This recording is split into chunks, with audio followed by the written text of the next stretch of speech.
Bismillahirrahmanirrahim. Assalamualaikum warahmatullahi wabarakatuh. Innal hamdalillah nahmaduhu wa nasta'inuhu wa nastaghfiruhu wa natubu ilaih wa na'udzu billahi min shururi anfusina wa min sayyiati a'malina. May yahdihillahu fala mudilla lahu wa may yudlil fala hadiyalah. Wa asyhadu an la ilaha illallah wahdahu la syarikalah wa asyhadu anna Muhammadan abduhu wa rasuluhu la nabiyya ba'dah. Ya ayyuhalladzina amanu taqullaha haqqa tuqatih wa la tamutunna illa wa antum muslimun. Fa inna asdaqal hadithi kitabullah wa khairal huda huda Muhammadin sallallahu alaihi wasallam wa syarrul umuri muhdatsatuha wa kullu muhdatsatin bid'ah wa kullu bid'atin dhalalah wa kullu dhalalatin finnar. Ikhwani fillah wa akhwati fiddin azani Allah wa iyyakum. Alhamdulillah pada malam hari ini kita diberi kesempatan kembali oleh Allah Subhanahu wa taala untuk kembali mempelajari kitab yang sangat agung, Kitabut Tauhid karangan Syekh Muhammad bin Abdul Wahhab rahimahullahu taala. Terutama lagi pada hari-hari ini Raja Wahabi datang ke Indonesia. Sementara Ustaz-Ustaz Wahabi diusir, rajanya dikejar-kejar ya. Taib hadirin dan hadirat yang dirahmati oleh Allah Subhanahu wa taala, kita masuk pada bab yang ketiga. Barang siapa mengamalkan tauhid dengan semurni-murninya pasti masuk surga tanpa hisab. Dan kita sudah menjelaskan dalil yang pertama, dalil yang kedua, kita lanjut pada dalil yang terakhir. Silakan buka pada halaman 13 atau dari halaman 12. Dari Husain bin Abdurrahman, beliau berkata, "Kuntu inda Sa'id bin Jubair." Suatu ketika aku berada di sisi Sa'id bin Jubair. Faqala, kemudian dia bertanya, "Ayyukum ra'al kawkab alladhi qadda al-barihah?" Siapa di antara kalian yang semalam lihat bintang yang jatuh? Qultu ana. Saya tadi malam lihat bintang jatuh, kata Husain bin Abdurrahman. Ama ini lam akun fi salatin. Ketahuilah bahwasanya aku ketika itu tidak sedang salat. Walakin ludiktu. Tetapi saya tidak tidur malam bukan karena salat. Saya tidak tidur malam, saya begadang sehingga melihat bintang jatuh. Kenapa saya tidak bisa tidur malam? Kenapa saya begadang? Karena saya disengat binatang berbisa. Kemudian Sa'id bin Jubair bertanya, "Fama sana'ta? Apa yang kau lakukan?" Kata dia, "Irtaqaitu, aku minta untuk diruqyah." Sa'id bertanya lagi, "Wa ma hamalaka ala dzalik?" Apa yang mendorongmu untuk meminta diruqyah? Aku berkata, "Haditsun haddatsanahu Sya'bi," suatu hadis yang dituturkan oleh Asy-Sya'bi kepada kami. Sa'id bertanya lagi, "Wa ma haddatsakum?" Apa yang disampaikan Sya'bi kepadamu? Aku berkata, "Qad haddatsana an Buraidah bin al-Husayb." Bahwasanya Rasulullah SAW bersabda, "La ruqyata illa min ainin aw humatin." Tidak ada ruqyah kecuali karena ain atau karena sengatan. Kemudian Sa'id berkata, "Qad ahsana man intaha ila ma sami'a." Sungguh telah baik orang yang mengamalkan apa yang telah didengarnya. Walakin haddatsani Ibnu Abbas. Akan tapi Ibnu Abbas radhiyallahu anhuma menyampaikan kepada kami tentang suatu hadis bahwasanya Rasulullah SAW bersabda, "Uridat alayyal umamu," ditampakkan bagiku umat-umat. "Fara'aitu nabiyya wa ma'ahu rahtu." Lantas aku melihat ada seorang nabi dan bersamanya beberapa orang. Ar-rahtu itu antara 3 sampai 9. Ada sekitar beberapa orang. Wan nabiyyu wa ma'ahu rajul war rajulani. Ada nabi yang pengikutnya cuma 1 orang, ada nabi yang pengikutnya 2 orang. Wan nabiyyu wa laysa ma'ahu ahadun. Dan ada seorang nabi tidak ada pengikutnya sama sekali. Idru fi ali sawadun azimun. Kemudian ditampakkan kepadaku sawadun azim, itu hitam yang besar, artinya jumlah yang sangat banyak. Fadhanantu annahum ummati. Maka aku menyangka itu adalah umatku. Faqila li hadza Musa wa qaumuhu. Maka dikatakan kepadaku itu adalah Musa dan kaumnya. Fanadhartu fa idza sawadun azimun. Saya melihat ke arah lain, tiba-tiba ada sekumpulan hitam yang banyak, artinya sekumpulan orang yang banyak. Faqila li hadza ummatuk. Maka dikatakan ini adalah umatmu. Wa ma'ahum sab'una alfan yadkhuluna al-jannata bighairi hisabin wala adzab. Dan di antara umatmu ada 70.000 orang yang masuk surga tanpa azab dan tanpa hisab. Thumma nahadha fadakhala manzilahu. Setelah itu Rasulullah SAW kemudian bangkit dari duduknya, lalu dia masuk ke rumahnya. Fakhadha an-nasu fi ulaik. Maka para sahabat berbincang-bincang, siapakah mereka itu yang masuk surga tanpa azab dan tanpa hisab? Faqala ba'dhum, sebagian mereka berkata, fala'allahumul ladzina sahibu Rasulullah sallallahu alaihi wasallam. Mungkin mereka adalah para sahabat Rasulullah sallallahu alaihi wasallam, artinya dari kaum Muhajirin, dari awal bersahabat dengan Rasulullah sallallahu alaihi wasallam. Wa qala ba'dhum fala'allahumul ladzina wulidu fil Islam falam yusyriku billahi syai'a. Sebagiannya lagi berkata, mungkin mereka adalah orang-orang yang lahir sejak lahir sudah Islam, kemudian tidak pernah berbuat syirik sama sekali. Wa dzakaru asya'a, lalu mereka menyebutkan pendapat-pendapat yang lainnya. Fa kharaja alaihim Rasulullah sallallahu alaihi wasallam, lalu Rasulullah SAW keluar menemui mereka, fa akhbaruhu, lalu mereka mengabarkan kepada Nabi tentang diskusi mereka. Faqala, Nabi berkata, humul ladzina la yastarqun, 70.000 orang tersebut yang masuk surga tanpa adab dan tanpa hisab adalah alladzina la yastarqun, yang tidak pernah minta untuk diruqyah, wala yaktawun, dan tidak pernah minta untuk diobati dengan kai, besi yang dipanaskan, wala yatatayyarun, dan tidak pernah bertatayyur, wa ala rabbihim yatawakkalun, dan mereka bertawakal kepada Rabb mereka. Faqama Ukasyah bin Mihsan, maka Ukasyah bin Mihsan berdiri, kemudian dia berkata, ud'u Allah an yaj'alani minhum, ya Rasulullah, doakan aku termasuk dari 70.000 orang tersebut. Qala anta minhum, kata Nabi, kau termasuk mereka. Thumma qama rajulun akhar, kemudian berdiri laki-laki yang lain, dia berkata, ud'u Allah an yaj'alani minhum, ya Rasulullah, doakan aku agar termasuk 70.000 orang tersebut. Kata Rasulullah sallallahu alaihi wasallam, sabaqaka biha Ukasyah, kamu sudah kedahuluan Ukasyah. Taib hadirin, hadis ini adalah hadis yang sangat agung, dan kita akan menyampaikan banyak sekali faedah dari hadis ini, hadis yang sahih yang diriwayatkan oleh Imam Al-Bukhari dan Al-Imam Muslim. Taib, kita kembali. Yang pertama dari Husain bin Abdurrahman, dia sedang duduk bersama Sa'id bin Jubair. Sa'id bin Jubair adalah murid dari Ibnu Abbas radhiyallahu taala anhuma. Kemudian Sa'id bin Jubair bertanya, siapa di antara kalian yang tadi malam lihat bintang jatuh?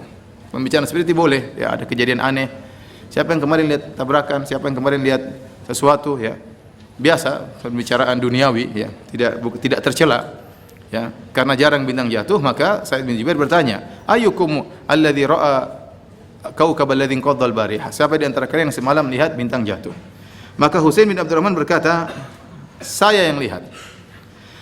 Kemudian dia berkata, ama ini lam akun fi salatin, adapun aku tidak tidur malam karena saya sedang tersengat, bukan karena sedang sholat, ya. Karena kalau bintang terjatuh di malam hari, berarti yang melihat bintang jatuh tersebut tentunya tidak tidur. Kalau tidak tidur berarti apa? Begadang. Dan kebiasaan para salaf kalau tidak tidur itu pasti sholat malam. Kebiasaan mereka sholat malam. Maka supaya tidak disangka sholat malam, dia bantah, dia mengatakan, ama ini lam akun fi sholatin. Saya bisa lihat bintang jatuh tersebut karena saya begadang, dan saya begadang bukan karena sholat malam, tapi saya disengat apa? Binatang berbisa, ya. Sebagian kita kalau begadang pasti nonton bola, kan. Taib.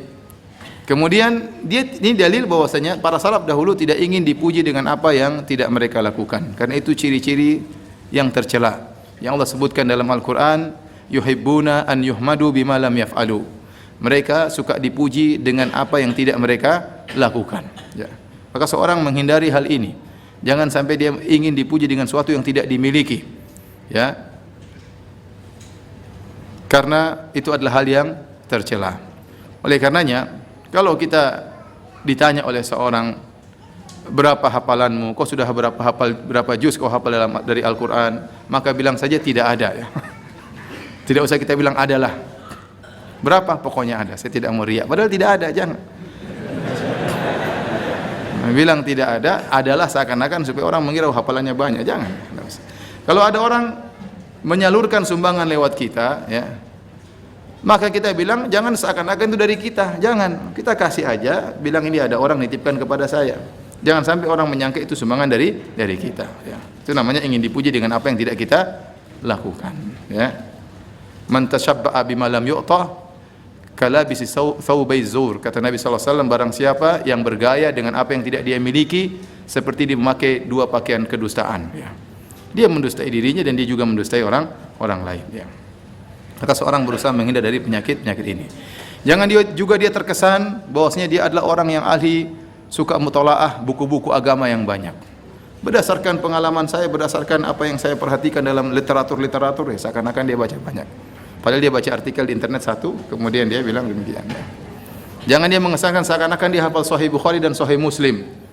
Kemudian dia mengesankan seakan-akan dia hafal, bahkan hafal ininya, hafal anunya, kenyataannya tidak hafal. Itu namanya ingin dipuji dengan apa yang tidak dia miliki. Seorang belajar tawadhu, ya. Seorang belajar tawadhu. Contoh yang nyata yang saya lihat dari Syekh Abdul Muhsin Al-Abbad hafizahullah taala, waktu saya hadir pengajian suatu hari di Masjid Nabawi, kemudian beliau ditanya atau beliau menyampaikan suatu hadis, kata beliau, Hadis ini diriwayatkan oleh fulan dan fulan, ya, sebagaimana termaktub dalam buku ini dalam halaman sekian jilid sekian. Kemudian beliau mengatakan, saya hafal karena saya baru baca tadi. Ya. Dia tidak ingin disangka kalau dia hafal buku tersebut. Maka dia jelaskan, saya hafal ini karena saya baru baca tadi. Karena ingin dipuji dengan apa yang tidak dimiliki itu suatu yang tercela. Seorang tidak boleh demikian. Maka dia mengatakan, saya tidak sholat malam, saya tidak tidur bukan karena sholat malam, tapi saya tidak bisa tidur karena disengat binatang berbisa. Maka Sa'id bin Jubair bertanya, fama sona'ata, apa yang kau lakukan? Kata dia, irtaqaitu, saya pun minta untuk diruqyah. Dia bertanya lagi, wa ma hamalaka ala dzalik, apa dalilmu? Ini pertanyaan biasa, seorang melakukan sesuatu kita tanya, apa dalilmu? Ini biasa di antara salaf, apa dalilnya? Maka dia tidak tersinggung, dia sebutkan dalilnya. Haditsun haddatsanahu Sya'bi. Ada dalil dari hadis yang diriwayatkan Sya'bi kepada kami. Dari Buraidah bin Husayb disebutkan sanadnya. Dari Sya'bi, dari Buraidah bin Husayb, dari Nabi SAW. Rasulullah SAW bersabda, la ruqyata illa min ainin aw humatin. Tidak ada ruqyah kecuali karena ain atau karena humah. Ain adalah musibah yang menimpa seorang dikarenakan pandangan mata. Adapun humah adalah binatang, sengatan binatang berbisa. Dia punya dalil tentang apa yang dia lakukan. Ternyata Rasulullah SAW mengatakan tidak ada ruqyah kecuali karena musibah yang akibat pandangan mata atau karena humah, karena sengatan binatang berbisa. Nah, ikhwani fillah wa akhwati fiddin azanillahu wa iyyakum, ruqyah diperbolehkan, ya, ruqyah syar'iyyah diperbolehkan. Rasulullah SAW meruqyah dirinya, meruqyah orang lain. Rasulullah SAW juga diruqyah oleh malaikat Jibril, ya. Diruqyah juga oleh malaikat Jibril. Jadi ruqyah tidak mengapa. Adapun ain adalah pengaruh jahat yang disebabkan oleh rasa dengki, pandangan orang melihat dengan pandangan dengki, atau karena pandangan kagum, lupa mengucapkan memuji Allah Subhanahu wa taala. Jadi dua sebabnya. Bisa jadi pandangan karena dengki, seperti Allah sebutkan dalam Al-Qur'an, wa in kadu la yazliqunaka alladziina wa in kadu la yazliqunaka, gimana ayatnya? Wa iyyakadu alladziina kafaru la yuzliqunaka bi absarihim. Ya, hampir-hampir orang-orang kafir menggelincirkan engkau bi absarihim, dengan pandangan mereka. Para ulama menafsirkan yang tadi Ibnu Abbas dan yang lainnya, artinya mereka memandang Nabi dengan pandangan ain agar Nabi bisa terkena musibah. Tetapi Allah menjaga Rasulullah sallallahu alaihi wasallam.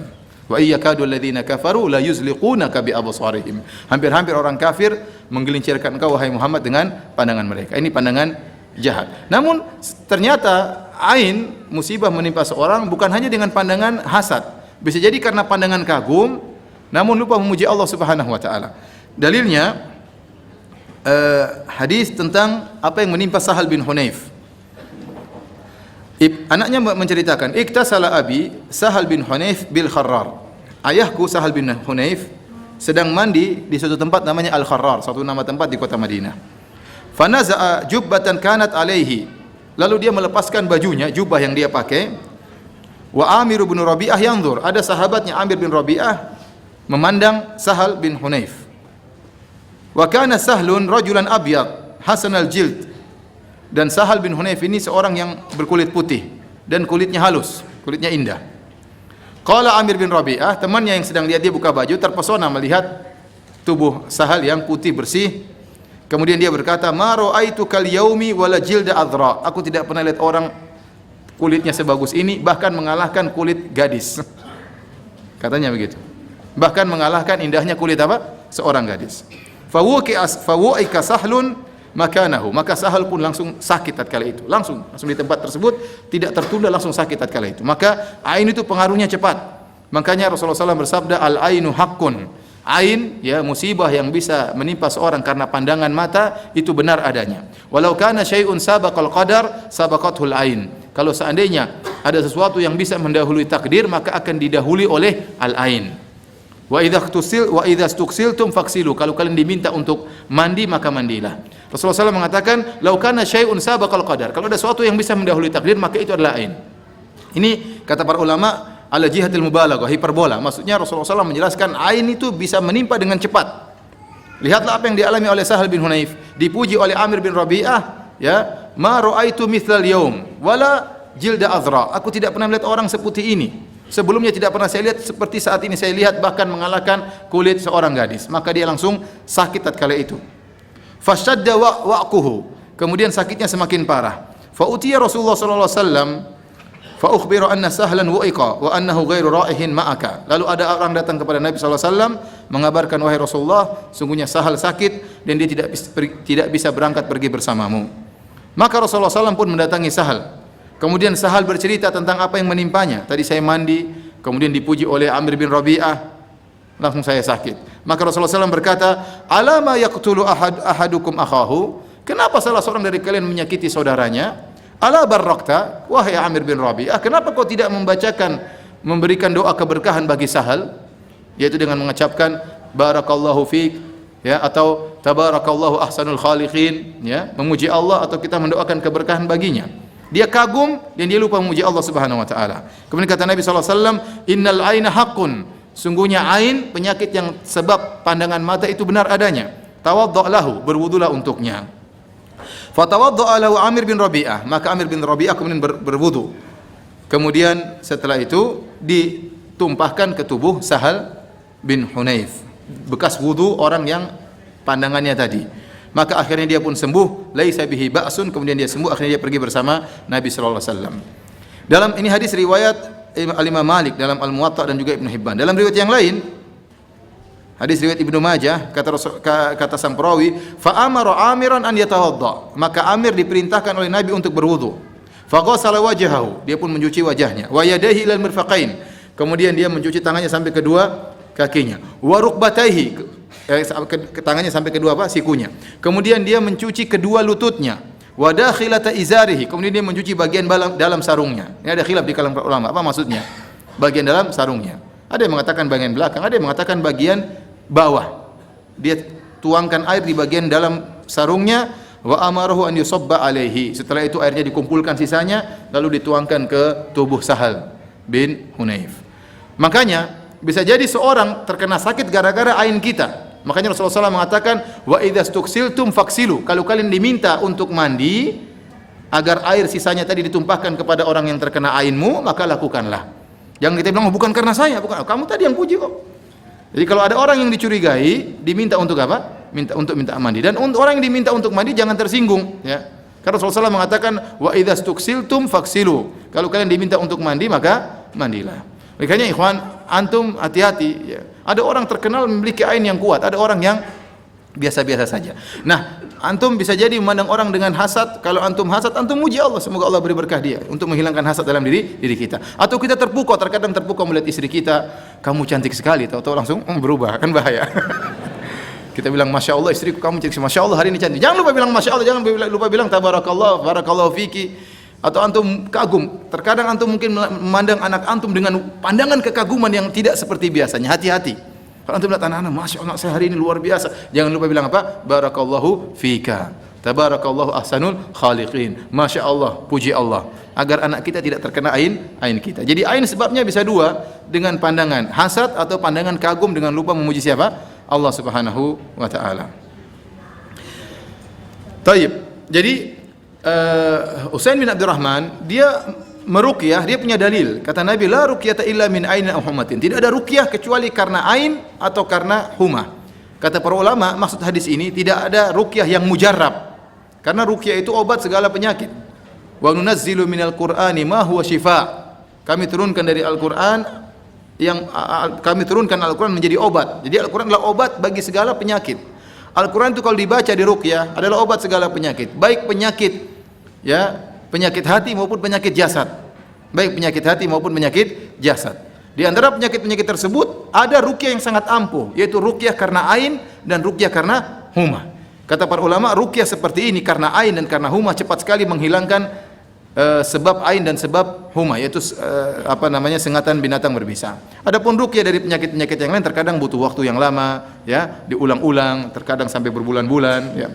Tapi kalau karena ain dan karena humah bisa hilang dengan cepat. Kemudian Sa'id bin Jubair ingin membantah atau ingin mengkritisi Husain bin Abdurrahman. Jadi ini adab dalam berdialog. Kata Sa'id bin Jubair, "Qad ahsana man intaha ila ma sami'a."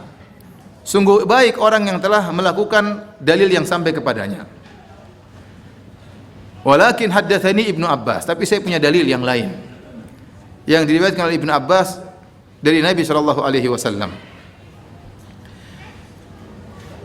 Kata Rasulullah sallallahu alaihi wasallam, "Uridat alayya al-umamu," ditampakkan bagiku umat-umat. Disebutkan dalam riwayat-riwayat yang lain, ya, ini terjadi tatkala Isra Mi'raj. Rasulullah SAW ditampakkan tentang masa depan. Tentang masa depan. Rasulullah SAW melihat sebagian penghuni neraka, ada wanita diazab, ada lelaki diazab. Padahal neraka belum ada isinya sekarang. Ya. Karena orang-orang akan dimasukkan dalam neraka jahanam nanti setelah hari kiamat. Fir'aun juga belum dimasukkan. Kata Allah Subhanahu wa taala, "An-naru yu'raduna 'alaihi ghuduwan wa 'ashiyya wa yauma taqumus saa'ah adkhilu ala fir'auna asyaddal adzab." Sekarang Fir'aun dan bala tentaranya diazab di kuburan, ya. Namun kata Allah, "Wa yauma taqumus saa'ah," nanti hari kiamat baru dimasukkan ke dalam azab yang lebih pedih. Tetapi Nabi diperlihatkan dalam hadis banyak, sinfani min ahlin nar, dua penghuni neraka jahanam, begini. Rasulullah SAW berkata, "Dakhalat imra'atun nara fi hirratin habasatha." Ada seorang wanita masuk neraka gara-gara kucing yang dia kekang. La hiya at'amatha wa la hiya tarakatha ta'kulu min khashashil ard. Dia tidak kasih makan kucing tersebut dan dia tidak biarkan kucing tersebut cari makan sendiri dari rumputan yang ada di tanah. Jadi Rasulullah SAW diperlihatkan masa depan. Di antaranya Rasulullah SAW diperlihatkan bahwasanya umat-umat akan berkumpul suatu hari di hari kiamat kelak. Kemudian Nabi berkata, "Fara'aitun nabiyya wa ma'ahu ar-rahtu." Saya melihat ada seorang nabi, pengikutnya cuma ar-rahtu, yaitu cuma sekitar 3 sampai 9 orang, beberapa orang. Wan nabiyya wa ma'ahu ar-rajulu. Ada seorang nabi, pengikutnya cuma 1 orang. Subhanallah. Nabi pengikutnya cuma satu orang. War rajulani, ada nabi pengikutnya cuma 2 orang. Ya. Wan nabiyya wa laysa ma'ahu ahadun, dan ada seorang nabi tidak ada pengikutnya sama sekali. Apakah nabi-nabi tersebut gagal dalam berdakwah? Jawabannya tidak. Jawabannya tidak. Mereka sudah berdakwah sesuai dengan yang diperintahkan oleh Allah Subhanahu wa taala, dan masalah hidayah di tangan Allah Subhanahu wa taala. Ya. Oleh karena Nabi Nuh alaihi salam berdakwah selama 950 tahun. Alfa sanatin illa khamsina ama. 950 tahun. Tapi kata Allah, "Wa ma amana ma'ahu illa qalil." Tidak ada yang beriman kepadanya kecuali cuma sedikit. 950 tahun, dan itu dakwahnya bukan dakwah seperti kita cuma seminggu sekali pada maghrib di Masjid Al-Fatah, tidak ya. Itu kata Nabi Nuh, "Inni da'autu qaumi laila wa nahara." Aku mendakwahi kaumku siang dan malam. Terus menerus saya dakwahi. Falam yaziduhum du'ai illa firara. Semakin aku berdakwah mereka semakin kabur. Ya. Subhanallah, 950 tahun dakwah siang malam, istrinya pun tidak beriman. Istrinya kafir, anaknya pun tidak beriman. Wa ma amana ma'ahu illa qalil, yang beriman kepadanya cuma sedikit orang. Ada nabi yang tidak punya pengikut sama sekali. Tapi ingat, mereka sudah berusaha semaksimal mungkin. Nabi Nuh bersabar. Bahkan dikatakan abdan syakura. Nabi Nuh itu hamba yang bersyukur kepada Allah Subhanahu wa taala. Ya, bersabar dalam berdakwah dan bersyukur kepada Allah atas anugerah yang Allah berikan. Pengikutnya sedikit, tetap bersyukur kepada Allah Subhanahu wa taala. Maka seorang berusaha berdakwah semaksimal mungkin, ya. Kalau tidak ada pengikutnya, maka dia menghibur diri dengan mengatakan para nabi juga ada yang tidak ada pengikutnya. Jangan dia baru berdakwah dengan cara yang kasar, dengan cara yang keras, kemudian diusir oleh masyarakat. Tidak apa-apa, nabi juga tidak ada pengikutnya. Salahnya kamu yang salah, cara dakwahnya nggak beres, ya. Ya, seorang berusaha berdakwah dengan berbagai metode, dengan perlahan-lahan, dengan penuh kelembutan. Kalau dia ditolak, ya itu sudah, berarti dia sudah berusaha. Ya. Taib, hadirin dan hadirat yang dirahmati oleh Allah Subhanahu wa taala. Kemudian kata Nabi sallallahu alaihi wasallam, "Idhru fi ali sawadun azimun." Tiba-tiba diperlihatkan kepadaku sawad. Sawad dalam bahasa Arab artinya hitam, tetapi maksudnya sawad di sini bukan hitam, ya. Maksudnya jumlah yang besar. Sawad jumlah yang besar, jumlah yang sangat besar. Menunjukkan pengikut yang banyak. Fa dhanantu annahum ummati. Maka aku menyangka itu adalah umatku. Saya punya cerita, ya. Agak lucu sedikit, mau dengar atau tidak? Suatu hari saya keluar dari masjid Syekh bin Baz. Masjid Syekh bin Baz itu masjid Universitas Madinah. Di tengah kampus Universitas Madinah ada masjid besar namanya Masjid Syekh bin Baz rahimahullahu taala. Kita tahu di Universitas Al-Madinah mahasiswa dari berbagai macam negara, ada 100 negara lebih. Ya, makanya kalau ada tandingan bola ini Piala Dunia ya. Saya pas keluar tiba-tiba ada orang Afrika 2 berdebat di depan pintu masjid. Ini apa masalahnya, mereka berdebat di depan pintu masjid. Satunya berkata, "Ya akhi, hitam yang kita rasakan ini ujian dari Allah Subhanahu wa taala." Lanjutkan enggak? Semoga yang hitam tidak tersinggung ya. Saya juga hitam-hitam dikit lah ya. Yang satunya berkata, "Ya akhi, tidak ya akhi, hada nikmah minallah." Ini nikmat dari Allah, anugerah dari Allah. Kata dia, "Ya akhi, gimana ente jujur saja, tidak ada nikmat, ini ujian." Allah berfirman, "Yauma tabyadu wujuh wa taswaddu wujuh." Ya. Hari di mana ada wajah yang berseri-seri dan ada wajah yang menghitam. Fa ammal ladzina aswaddat wujuhum gimana ayatnya? Fa kafartum ba'da imanikum. Adapun orang-orang yang wajahnya hitam, apa kalian kafir setelah kalian beriman? Ya, lihat. Hitam di neraka. Dia bilang, "Enggak, ini nikmat dari Allah." Dia ngeyel. "Apa dalilmu?" "Saya enggak punya dalil." Akhirnya saya lewat, saya bilang ada dalilnya. "Fa idza sawadun azim." Tiba-tiba ada hitam yang banyak. Kata itu dalilnya katanya. Padahal sawad di sini bukan artinya hitam, artinya apa? Artinya jumlah yang apa? Yang banyak ya. Jangan ada yang tersinggung ya. Fadhanantum annahum ummati. Saya melihat jumlah yang banyak, saya menyangka itu adalah umatku. Faqila li, maka dikatakan kepadaku, hadza Musa wa qaumuhu. Inilah Musa dan pengikutnya.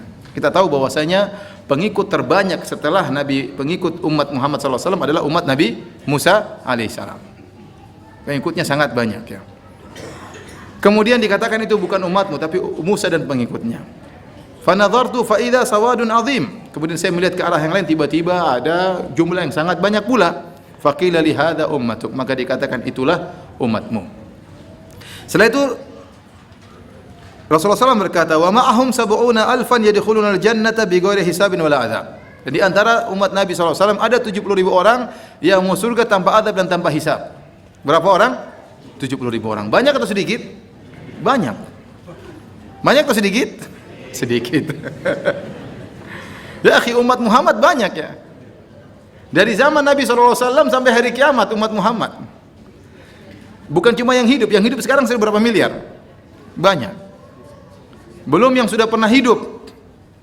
Yang pernah hidup, yang sudah meninggal dunia banyak sekali, miliaran. Yang sedang hidup juga miliaran. Yang akan hidup sampai hari kiamat juga apa? Miliaran. Ternyata yang mau surga tanpa azab dan tanpa hisab cuma 70.000 orang. Nah, kita mungkin nggak masuk dalam situ, berat. Saingan kita para sahabat, para tabi'in, Imam Malik, Imam Syafi'i, saingannya berat. Iya atau tidak? Mungkin masuk atau tidak? Mungkin, tapi kecil kemungkinannya. Karena ini perkara yang berat. Kita berbicara tentang orang memurnikan tauhid. Kalau masalah keutamaan tauhid secara umum benar, orang masuk surga. Mungkin dihisab dulu. Mungkin diadab dulu. Ini ada tingkatan yang spesial, tanpa dihisab, tanpa diadab. Subhanallah. Antum bayangkan antum nanti di hari kiamat sebelum disidang antum disuruh nunggu di bawah terik matahari 50 yang dengan jarak yang sangat dekat sampai orang-orang ketakutan, kehausan, kelaparan, bercucuran keringat. Belum lagi disidang setelah itu. Setelah disidang ditanya, kamu pernah begini, berat. Ya. Setelah disidang kemudian ditimbang lagi, mengerikan. Tunggu hasil timbangan. Kemudian catatan amal, mengerikan semuanya. Ini orang santai saja, tahu-tahu nyelonong masuk surga tanpa hisab. Tidak pakai apa? Hisab, luar biasa. Oleh karenanya 70.000 itu banyak tapi sebenarnya sedikit ya. Maka Nabi SAW dalam riwayat Ahmad, Rasulullah SAW minta tambahan. Fastazattu Rabbi fazadani ma'a kulli alfin sab'ina alfan. Aku pun minta tambahan kepada Rabbku. Maka Rabbku memberi tambahan setiap 1.000 bawa 70.000 orang. Sekarang jumlahnya jadi berapa? Coba hitung pakai kalkulator. Berapa? Cepat, yang benar saya kasih hadiah. Hah? Ada jawaban yang lain? Benar saya kasih hadiah. Tapi enggak banyak, setelah 1.000. Hah? 4,9 miliar. Semoga ini yang benar. Ini 4,9 juta. Ini bapak sama anak berselisih. Coba yang benar berapa? Setiap 1.000 orang bawa 70.000 orang. Jadinya sekarang jumlah yang masuk surga tanpa azab, tanpa hisab berapa? Ayo berapa? Wah, banyak sekali 7 triliun. Kalau 7 triliun kita masuk semua insya Allah. Berapa? 4.900.000. Yang bilang 4.900.000 berapa orang? Coba angkat tangan. Uangnya nggak cukup. Yang benar salah semua. Ya? Salah semua. Yang benar 4.970.000. 70.000 pertama jangan dilupakan. Benar atau tidak? Aduh, matematika nggak benar. Uangnya saya masukin lagi ya. Masa 70.000 pertama pahlawan ente lupakan? Dia yang bawa, semua orang dilupakan. Paham? Jadi yang benar jumlahnya jadi 4.970.000. Nah, kalau ini masih ada kemungkinan. Rahmat Allah luas. Ente jangan berkecil hati. Berdoa kepada Allah. Dalam riwayat yang lain ya disebutkan bahwasanya Allah tambah lagi.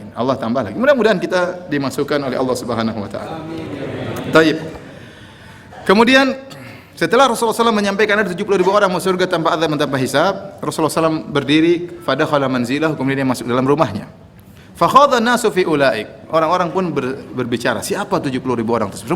Semua ingin bisa dapat predikat itu, masuk surga tanpa hisab dan tanpa azab. Maka mereka berdiskusi.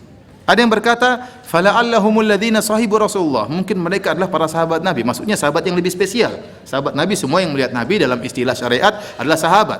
Tapi ini sahabat sedang berbicara tentang sahabat. Maksudnya sahabat yang sejak awal di Mekah sudah menemani Nabi SAW, kemudian berhijrah ke kota Madinah menemani Nabi SAW.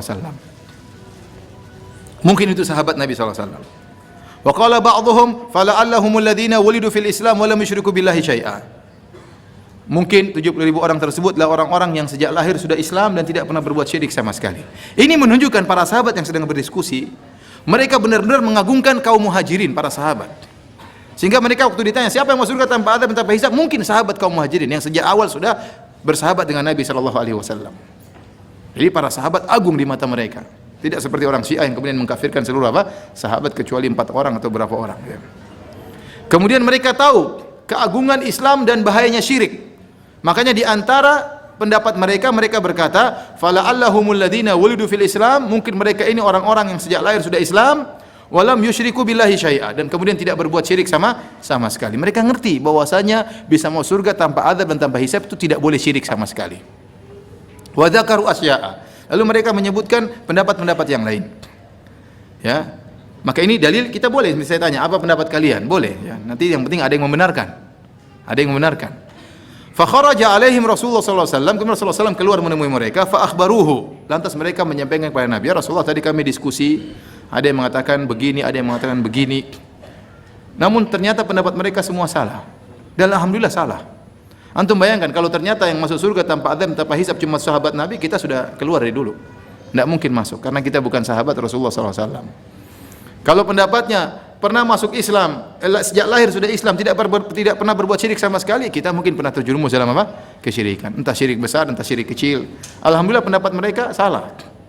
Pendapat yang benar dijelaskan oleh Nabi sallallahu alaihi wasallam, humul ladzina la yastarqun.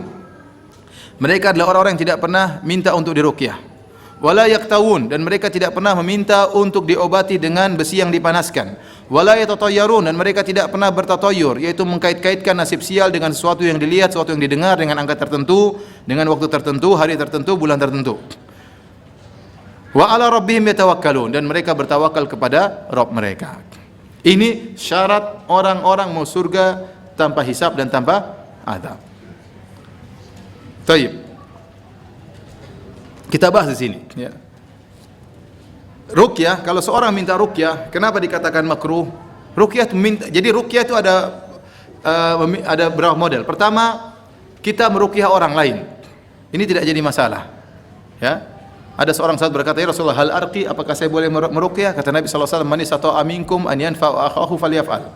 Barang siapa di antara kalian yang mampu untuk beri manfaat kepada saudaranya, lakukanlah. Ruqyah itu pengobatan, kita mengobati orang, baik atau tidak? Baik, enggak jadi masalah. Yang pertama, kita meruqyah orang. Ya, dan Rasulullah SAW meruqyah sahabat, kemudian Rasulullah SAW juga diruqyah oleh Jibril alaihissalam. Yang kedua, orang datang meruqyah kita tanpa kita minta, ini juga enggak jadi masalah. Orang yang berbuat baik sama kita silakan, tafadhal. Yang jadi masalah yang ketiga, kita minta untuk orang lain untuk meruqyah kita. Ini menurut para ulama mengurangi tawakal. Dalam hadis yang diriwayatkan oleh Ibnu Majah, disahihkan oleh Syekh Al-Albani, Rasulullah SAW bersabda, "Man iktawa aw istarqa faqad bari'a minat tawakkul." Barang siapa minta untuk diruqyah atau minta untuk disembuhkan dengan besi yang dipanaskan, dia berlepas diri dari tawakal, tawakal yang sempurna. Dia berlepas diri dari tawakal yang sempurna. Kenapa? Karena minta ruqyah ada bentuk permintaan kepada orang lain, dan Rasulullah SAW menyuruh para sahabat untuk tidak minta kepada siapapun kecuali hanya kepada Allah Subhanahu wa taala. Kemudian perkara yang kedua, selain meminta kepada orang lain, ada bentuk perendahan, kita minta tolong dong ruqyah saya. Yang kedua, ada ketergantungan hati kepada orang ini. Ada ketergantungan hati kepada orang ini. Oleh karenanya, barang siapa yang minta untuk diruqyah, dia tidak berdosa loh. Minta ruqyah itu tidak berdosa, tapi dia berkurang dari derajat yang paling tinggi. Karena mau surga tanpa hisab dan tanpa adab itu adalah orang-orang ahli tauhid yang super kedudukannya, sangat tinggi. Dan barang siapa yang minta diruqyah, dia telah turun dari kedudukan yang tertinggi tersebut, sehingga dia tidak bisa masuk surga tanpa hisab dan tanpa azab. Taib. Hadirin hadirat yang dirahmati oleh Allah Subhanahu wa taala. Sebagian ulama membahas, bagaimana jika seorang ayah minta ruqyah kepada anaknya, boleh atau tidak? Apakah mengurangi tawakalnya? Bagaimana jika seorang suami minta ruqyah kepada istrinya, atau sebaliknya istri kepada suaminya? Sebagian ulama mengatakan tidak mengurangi tawakal. Kenapa? Karena ayah suruh anak itu sudah biasa. Beda kalau kita minta sama orang, ada sifat merendahkan diri kepada orang lain. Adapun anak kita, ini sini, angkat ini, nggak jadi masalah. Ruqyah bapak misalnya, nggak jadi masalah. Ini pendapat sebagian ulama. Sebagian ulama mengatakan tidak boleh. Mau minta kepada anak, minta kepada bapak, berdasarkan keumuman hadis Nabi Shallallahu Alaihi Wasallam. Karena itu semua bentuk bergantung kepada orang lain. Ada pendapat ini jarang diungkapkan ya. Namun ternyata ini pendapat para ulama besar, di antaranya Syekh bin Baz rahimahullahu taala. Demikian juga pendapat yang dikuatkan oleh Syekh Ibnu Utsaimin dalam Syarah Sahih Al-Bukhari ya. Ternyata menurut Syekh bin Baz, jika seorang telah mencapai keimanan yang tinggi, kemudian dia perlu untuk minta diruqyah dan tidak ada obat kecuali ruqyah ini, maka tidak mengapa dia minta untuk diruqyah dan tidak mengeluarkan dia dari 70.000 golongan. Ya, saya bacakan perkataan Syekh bin Baz rahimahullahu taala. Walakinnal istirqa'a la yamna'u kaunahu minas sab'in. Seorang minta untuk diruqyah tidak menghalangi dia termasuk dari 70.000 orang yang masuk surga tanpa azab, tanpa hisab. Wal istirqa' talabur ruqyah, dan istirqa' adalah minta ruqyah. Wa idza da'atil hajatu ila hadza fala ba's. Jika ternyata ada kebutuhan perlu untuk ruqyah, sudah tidak ada obat yang lebih manjur kecuali ruqyah, maka tidak mengapa, kata Syekh bin Baz. Beliau sebutkan dalil. An-Nabi sallallahu alaihi wasallam amara Aisyah an tastarqi. Rasulullah SAW pernah menyuruh Aisyah untuk minta diruqyah. Wahai Aisyah, mintalah untuk cari orang meruqyahmu. Wa amara umma auladi Ja'far an tastarqi li auladiha. Dan Rasulullah SAW juga pernah menyuruh Asma binti Umais untuk mencari orang minta ruqyah agar meruqyah anak-anaknya. Fala haraja fi dzalik, dan tidak mengapa. Ya, kenapa Rasulullah SAW pernah menyuruh Aisyah untuk minta apa? Minta diruqyah. Saya bacakan dalil-dalilnya. Di antaranya dalam Sahih Al-Bukhari dari Aisyah radhiyallahu anha, beliau berkata, "Amarani Rasulullah SAW an yustarqa minal ain." Rasulullah SAW memerintahkan aku untuk minta diruqyah karena ain. Dalam riwayat yang lain dalam Sahih Muslim, karena Rasulullah SAW ya'muruni an astarqiya minal ain. Rasulullah SAW menyuruhku untuk aku minta ruqyah kepada orang lain. Rasulullah SAW menyuruh Aisyah untuk minta ruqyah kepada orang lain. Dalam Sahih Muslim. Dalam hadis yang lain juga dari Ummu Salamah, anna Nabi sallallahu alaihi wasallam ra'a fi baitiha jariyatan fi wajhiha saf'atun. Rasulullah SAW melihat ada seorang budak wanita remaja yang di wajahnya ada warna kuning-kuning. Maka Rasulullah SAW berkata, istarqu laha, mintalah ruqyah, mintalah carilah orang untuk meruqyah budak wanita ini. Fa inna biha nadrah, karena dia kena ain. Karena dia kena ain. Tadi ini hadis riwayat Al-Bukhari. Demikian dalam hadis riwayat Ibnu Majah. Qalat Asma bintu Umais berkata, "Ya Rasulullah, inna bani Ja'far tusibuhumul ain." Wahai Rasulullah, Bani Ja'far, anak-anaknya Ja'far, anak-anak suamiku kena ain. Rasulullah SAW melihat mereka dalam kondisi badannya kurus. Ya, fa astarqi lahum, boleh enggak aku minta ruqyah untuk mereka? Kata Rasulullah SAW, "Na'am, boleh." Kata Rasulullah SAW, boleh. Oleh karenanya Sebagian ulama mentakwil hadis-hadis seperti ini, bagaimana mengkompromikan dengan hadis 70.000 orang yang mau surga tanpa azab dan tanpa hisab. Di antara ciri-ciri mereka tidak pernah minta untuk diruqyah. Sebagian ulama seperti Ibn Baz mengatakan boleh kalau memang benar-benar ya hajatnya kuat. Seorang benar-benar sementara dia sudah mencapai derajat tauhid yang tinggi. Ternyata dia penyakitnya tidak bisa disembuhkan kecuali dengan ruqyah, maka tidak mengapa. Syekh Utsaimin juga berpendapat bahwasanya ya tidak mengapa kalau ruqyah tersebut benar-benar ya menyembuhkan. Benar-benar menyembuhkan dan sudah tidak ada pengobatan lain, maka tidak mengapa untuk minta diruqyah. Wallahu bisawab ya ikhwani fillah wa akhwati fiddin azani Allah wa yakum. Seorang berusaha untuk tidak minta diruqyah kecuali kondisinya sudah sangat genting, tidak ada obat lagi yang lain kecuali ruqyah, maka tidak mengapa dia minta untuk diruqyah. Baik, kita lanjutkan.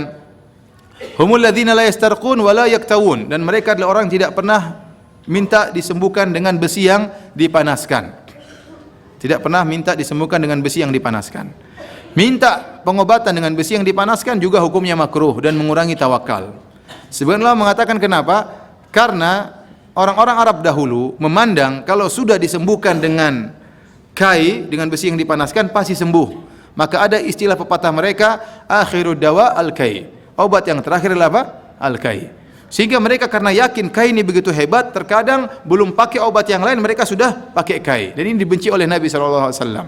Pertama ada ketergantungan, seakan-akan kalau sudah kai pasti sembuh. Dikhawatirkan ada lupa bahwa yang menyembuhkan adalah Allah Subhanahu wa taala. Seakan kalau sudah pakai kai pasti apa? Sembuh. Ini ada bentuk lupa bertawakal kepada Allah Subhanahu wa taala. Namun meskipun demikian para ulama mengatakan tidak boleh mengkiaskan pengobatan yang lain dengan kai. Jangan kita pahami kalau begitu Ustaz tidak boleh kita berobat. Enggak, boleh berobat. Rasulullah SAW mengatakan dawu mardhakum, berobatlah. Mengobatilah orang yang sakit di antara kalian. Tadawu ibadallah, wahai hamba-hamba Allah, berobatlah kalian. Jadi kita disuruh untuk berobat.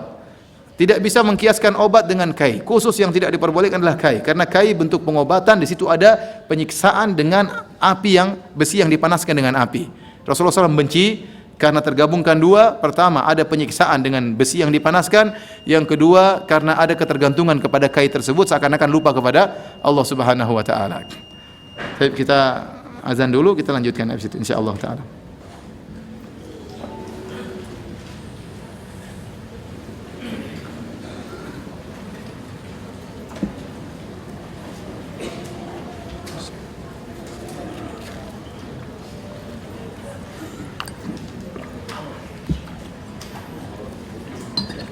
Salat dulu kan? Oh ya, salat dulu kalau gitu, kita salat dulu. Habis salat kita lanjutkan lagi ya, insyaallah.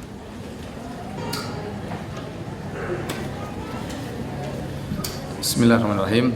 Alhamdulillah, salatu wassalamu ala Rasulillah wa ala alihi wa ashabihi wa mawalah. Kita lanjutkan pengajian kita, hadirin hadirat yang dirahmati oleh Allah Subhanahu wa taala. Di antara ciri-ciri mereka yang masuk surga tanpa azab dan tanpa hisab adalah tidak pernah minta untuk diruqyah, tidak pernah minta untuk diobati dengan besi yang dipanaskan, wala yatatayyarun, dan mereka tidak pernah bertatoyur. Tatoyur ini insyaallah ada pembahasannya secara tersendiri dalam bab-bab berikutnya, tetapi secara ringkas saya ingin jelaskan tatoyur yaitu mengkaitkan nasib sial, nasib buruk dengan sesuatu yang dilihat atau yang didengar, ya, atau dengan angka tertentu dengan hari tertentu, ya. Dalam Islam, ya, tidak ada hari sial, tidak ada angka sial, ya, tidak ada waktu sial. Yang bikin sial cuma maksiat. Yang bikin sial itu apa? Maksiat. Kalau orang bikin maksiat, tunggu kesialan akan menimpanya. Karena Allah berfirman, "Wa ma asabakum min musibatin fabima kasabat aydikum." Dan tidak ada satu musibah pun yang menimpa kalian kecuali akibat maksiat yang kalian lakukan, ya. Adapun hari sial tidak ada dalam Islam, tidak namanya hari sial, ya. Contohnya sederhana seperti orang mengkaitkan nasib sial dengan angka 13. Ini diimport dari orang-orang barat. Orang-orang barat meyakini angka 13 adalah angka sial, sehingga mereka tatkala membangun bangunan tidak ada lantai 13. Kalau antum naik pesawat juga tidak ada kursi nomor berapa? 13. Saya kemarin baru naik pesawat, ya. Duduk di emergency nomor 12 langsung 14.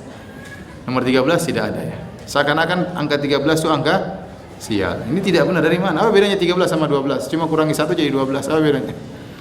13, 12, 11, 12. Apa bedanya? 11, 12 bedanya. Antara 13 dengan 12 bedanya apa? 11, 12. Tidak ada bedanya. Kenapa bisa mengatakan angka 13 angka sial?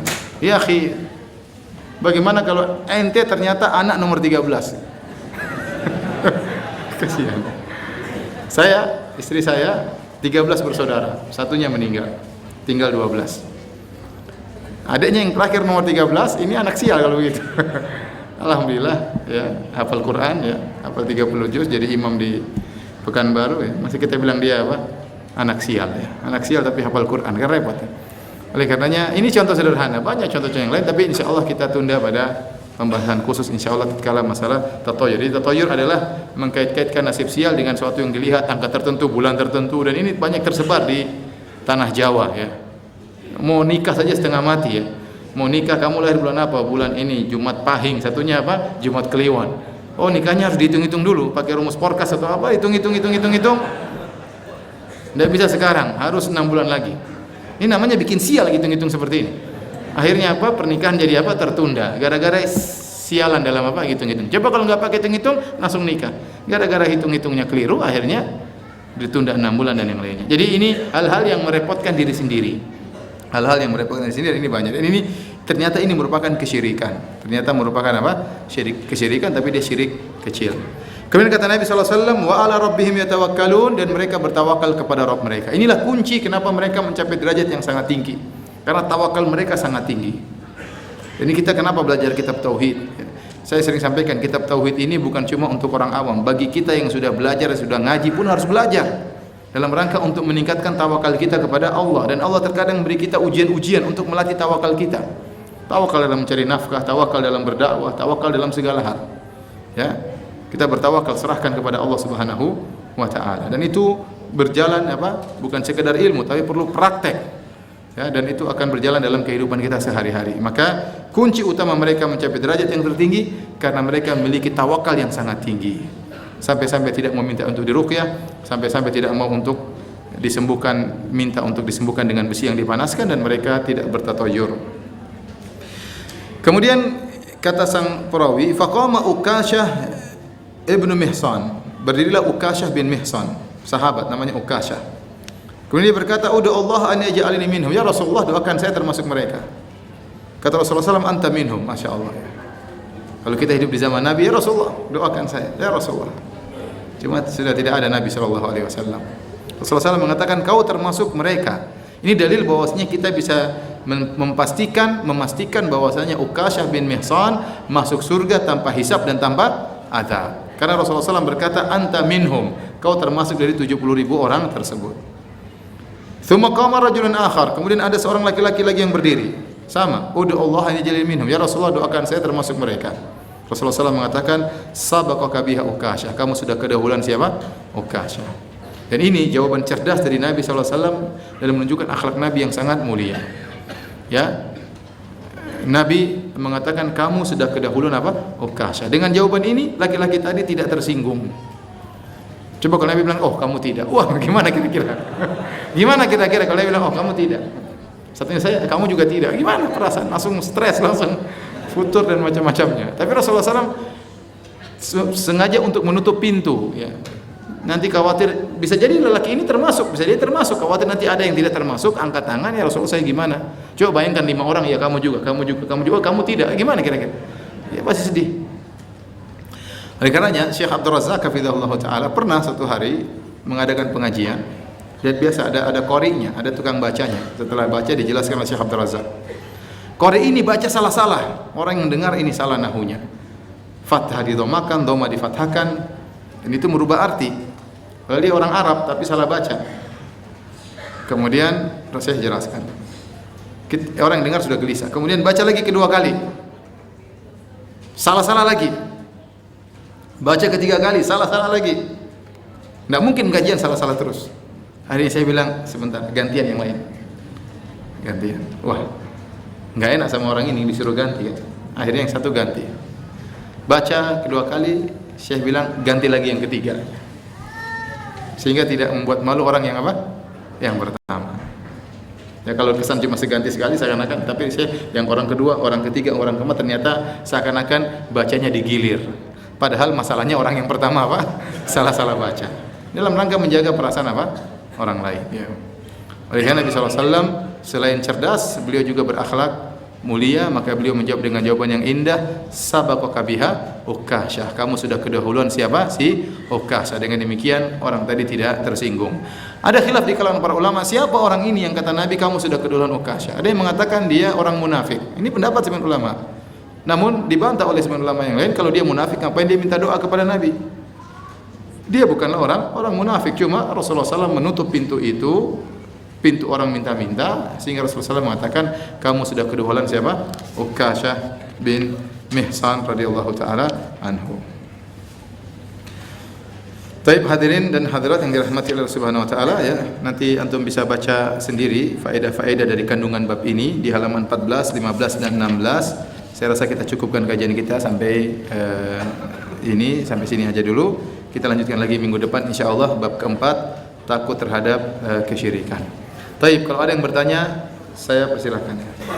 Ustaz, saya pernah ingin untuk diruqyah, tetapi saya tidak menemukan peruqyah yang syar'i. Jadi tidak jadi ruqyah. Apakah termasuk dosa Ustaz?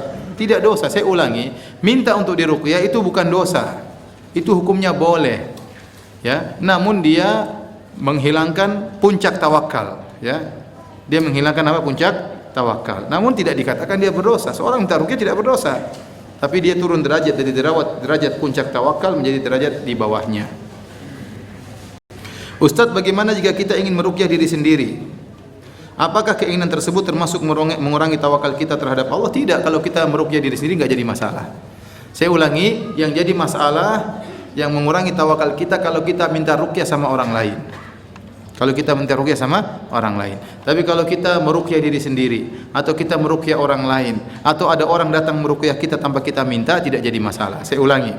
Kalau kita meruqyah diri sendiri atau meruqyah orang lain atau ada orang meruqyah kita tanpa kita minta, tidak jadi masalah. Yang jadi mengurangi derajat kita kalau kita minta orang lain untuk meruqyah kita.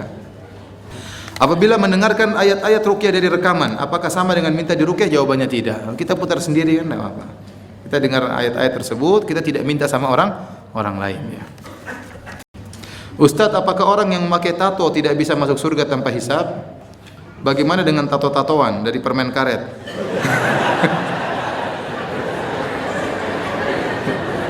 Yang 1-2 hari bisa hilang. Jadi kalau tatonya tato asli, maka subhanallah ini orang-orang kafir ya sangat hobi dengan apa namanya tato dan macam-macam. Dan tato macam-macam. Saya kalau dengar teman saya orang Amerika yang juga ngajar di Masjid Nabawi, teman saya Thohir White, ya, orang Amerika, kalau bercerita tentang tato luar biasa. Ya, sampai ada yang pernah datang kepada dia. Kata dia, Syekh, saya punya tato. Terus masalahnya di mana? Tato saya di dubur. Sampai kayak gitu orang-orang kafir, ya. Kita kemudian diikuti oleh orang Islam. Namun kalau seorang bertobat kepada Allah Subhanahu wa taala, ya insyaallah tidak jadi masalah, ya. Tidak menghalangi dia untuk masuk surga dan juga tidak menghalangi dia untuk masuk dari 70.000 golongan yang masuk surga tanpa hisab dan tanpa azab. Yang penting dia bertobat kepada Allah Subhanahu wa taala. Kalau dia bisa tutup, dia tutupin. Kalau dia bisa hilangkan tanpa memberi kemudaratan, maka silakan. Tidak harus kemudian ngambil strik, kemudian apa? Enggak, ya. Itu memberi kemudaratan, ya. Yang dia bertobat. Kalau tidak bisa ada cara yang aman, maka biarin saja, enggak apa-apa. Dia bertobat kepada Allah, kemudian dia tutup. Karena sebagian orang sudah sembuh dari tatonya liatin terus, ya. Ada orang gitu, ikhwan, tatonya kelihatan terus. Kayaknya dia pamer tatonya. Kayaknya dia bilang saya dulu penjahat. Kamu ngapain pamer? Ada tato, sembunyikan. Kalau tersingkap enggak jadi masalah, tapi jangan pamer terus kau punya tato, ya. Tato itu tutup, ya. Itu sesuatu yang memalukan. Tapi kalau kau bertobat kepada Allah enggak jadi masalah. Jadi intinya tidak harus dihilangkan. Kalau bisa dihilangkan dengan cara yang aman maka harus.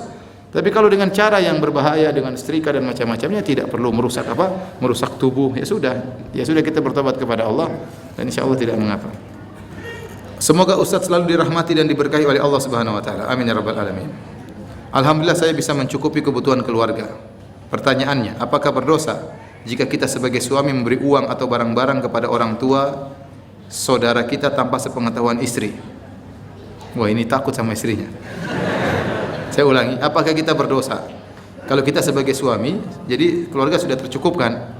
Istri sudah cukup, anak sudah cukup, tapi punya uang berlebihan. Apakah berdosa jika kita sebagai suami memberikan uang atau barang-barang kepada orang tua atau istri saudara kita tanpa sepengetahuan istri? Jawabannya tidak berdosa.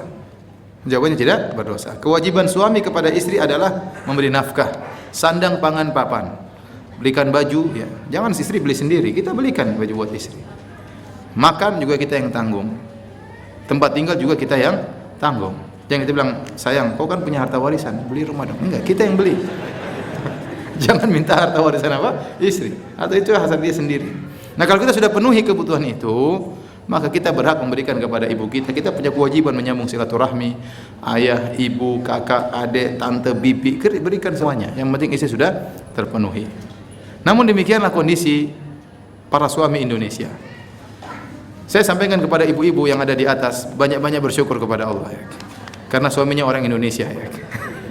Kenapa? Banyak orang Indonesia begitu baik kepada istrinya, sampai kalau dia dapat gajian, gajinya semua kasih istrinya. Nih, istri, ini gaji saya bulan ini. Bulan kemarin mana? Kan sudah kemarin.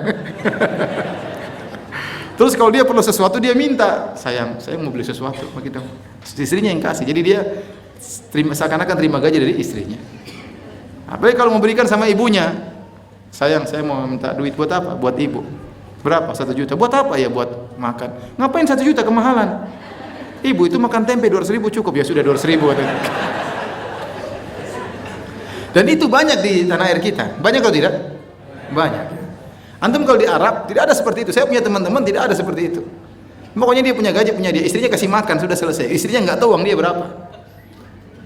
Bahkan saya punya teman, tadi saya katakan saya punya teman, HP-nya saja istrinya tidak berani buka. HP-nya istrinya tidak pernah dibuka HP-nya. Antum siapa yang HP-nya nggak pernah dibuka sama istrinya? Coba angkat tangan. HP tidak dibuka istri. Kenapa? Istri nggak tahu HP kan?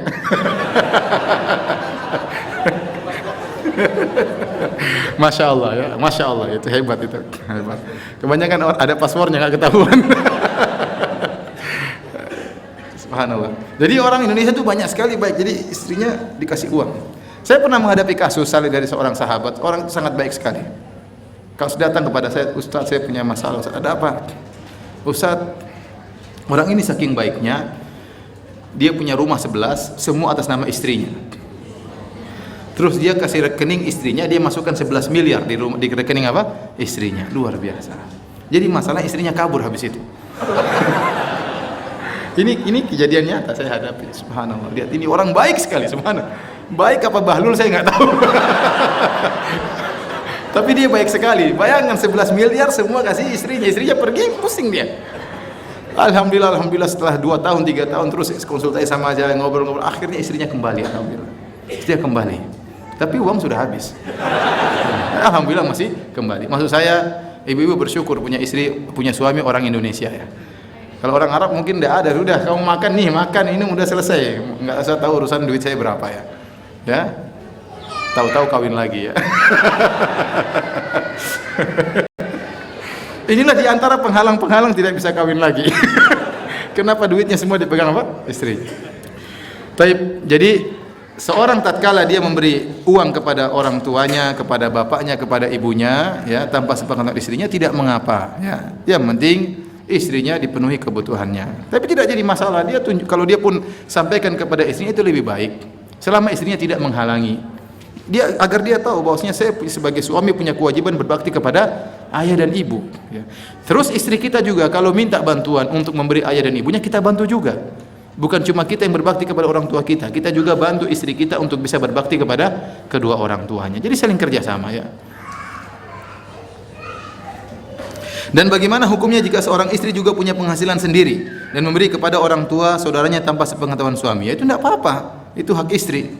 Dia dapat uang warisan, dia punya pekerjaan hasil jualan online, selama dia tidak mengurangi, tidak melupakan kewajibannya untuk melayani apa? Suaminya. Lantas dia kemudian ada hasilnya berikan kepada orang tuanya, itu hak istri.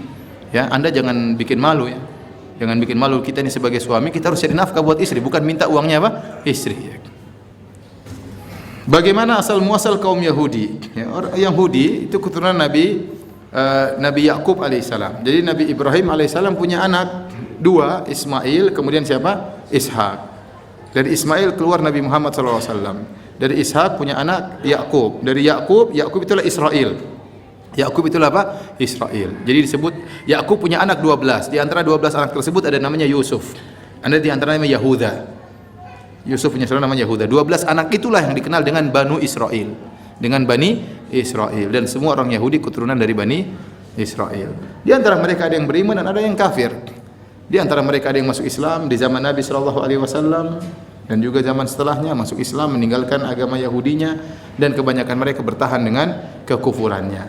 Bahkan setelah mereka tahu Muhammad adalah utusan Allah Subhanahu wa taala, mereka tetap kufur ya. Dan ini dalil bahwasanya tidak semua keturunan Nabi maksum. Tidak semua keturunan Nabi itu apa? Maksum. Karena di antara keturunan Nabi Ismail ada orang-orang Quraisy. Abu Jahal, Abu Lahab juga keturunan siapa? Nabi Ismail. Dan di antara keturunan Nabi Yakub ada orang-orang Yahudi yang bejat sekarang ini. Jadi tidak semua keturunan Nabi itu apa? Maksum. Paham ya? Baik, demikian saja. Selanjutnya ada pertanyaan.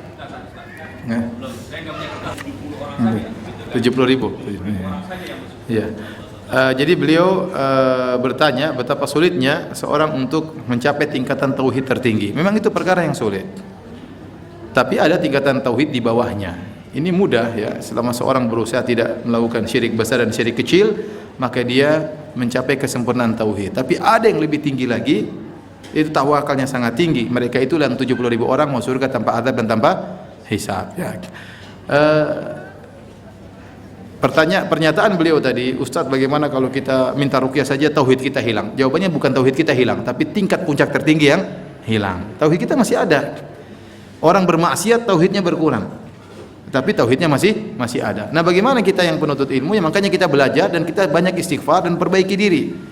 Yang penting kita berusaha tatkala kita meninggal dunia, benar-benar kita di atas puncak tauhid yang sempurna. Ya, kita berusaha beristighfar, kalau ada kesalahan beristighfar, perbaiki diri. Manusia tempatnya salah dan benar. Kalau salah segera beristighfar, belajar lagi dan belajar lagi mengenal apa saja jenis kesyirikan. Karena kata Nabi SAW, ya bani Adam, law ataitani bi qurabil ardi khataya thumma laqitani la tusyrik bi syai'a la ataituka bi qurabiha maghfirah. Ini hadis sudah lewat kita bahas. Allah berkata, wahai anak Adam, kalau kau bertemu denganku dengan bawa dosa sebesar bumi ini dan kau tidak berbuat syirik sama sekali, maka aku akan mendatangkan kepadamu ampunan juga sebesar bumi ini. Dan untuk menghilangkan hati kita, membersihkan hati kita dari segala najis-najis kesyirikan, ini perlu perjuangan. Sambil belajar, sambil kita amalkan sedikit demi sedikit sampai kita mencapai tawakal yang tertinggi ya. Taib, demikian terakhir ya apa? Assalamualaikum warahmatullahi wabarakatuh. Enggak, jadi ruqyah lain dengan doa. Ruqyah lain dengan apa? Doa. Doa ya kita berdoa, minta doa kepada orang lain. Meminta doa kepada orang lain hukumnya mubah ya. Tetapi kata para ulama lebih afdal kita berdoa sendiri. Lebih afdal kita berdoa sendiri. Karena yang kita minta doanya bukanlah orang yang kita pastikan mujabud dakwah, orang yang pasti dikabulkan doa. Beda tatkala para sahabat minta kepada Nabi. Karena Nabi adalah orang yang pasti doanya dikabulkan. Adapun selain Nabi sallallahu alaihi wasallam belum tentu doanya dikabulkan. Tidak mengapa kita minta orang saleh tolong doakan saya. Tapi jangan lupa yang paling afdal kita berdoa sendiri. Langsung minta kepada Allah. Makanya Allah mengatakan, wa idza sa'alaka ibadi anni fa inni qarib. Kalau mereka bertanya kepada engkau, hamba-hambaku bertanya kepada engkau tentang aku, katakanlah aku sangat dekat. Ujibu da'watad da'i idza da'an. Aku mengabulkan doa orang yang meminta kepadaku. Kata para ulama, tanpa perantara, langsung minta kepada Allah Subhanahu wa taala. Baik, yang bisa jawab pertanyaan akan dikasih hadiah ya. Siapa yang bisa sebutkan ciri-ciri 70.000 orang masuk surga tanpa azab tanpa hisab? Nah, ini belum pernah. Hah, sudah pernah, yang belum pernah. Coba berdiri. Nah, boleh lihat. Ya. Apa ciri-cirinya? Bertawakal terus. Tidak minta diruqyah. Tatayur terus.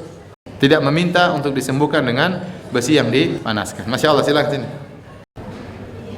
Pilihan mana? Oh ya. Ini hadiahnya bukan dari saya ya. Baik, pertanyaan berikutnya. Siapa yang bisa sebutkan hadis yang panjang tadi kita baca itu riwayat siapa? Sahabat siapa? Hah? Cepat, ayo silakan Pak, berdiri. Buraid bin Husayb, salah. Satunya lagi, siapa lagi? Ibnu Abbas ini. Ini buat antum. Yang satunya kasih tetangga antum tadi. Ongkos capek angkat tangan. Sudah berusaha ya, namanya berusaha dihargai. Baik, demikian saja ikhwani fillah azanillahu yakum kajian kita, insyaallah kita lanjutkan lagi pekan depan pada bab yang keempat. Subhanakallah bihamdik asyhadu alla ilaha illa anta astaghfiruka wa atubu ilaik. Assalamualaikum warahmatullahi wabarakatuh.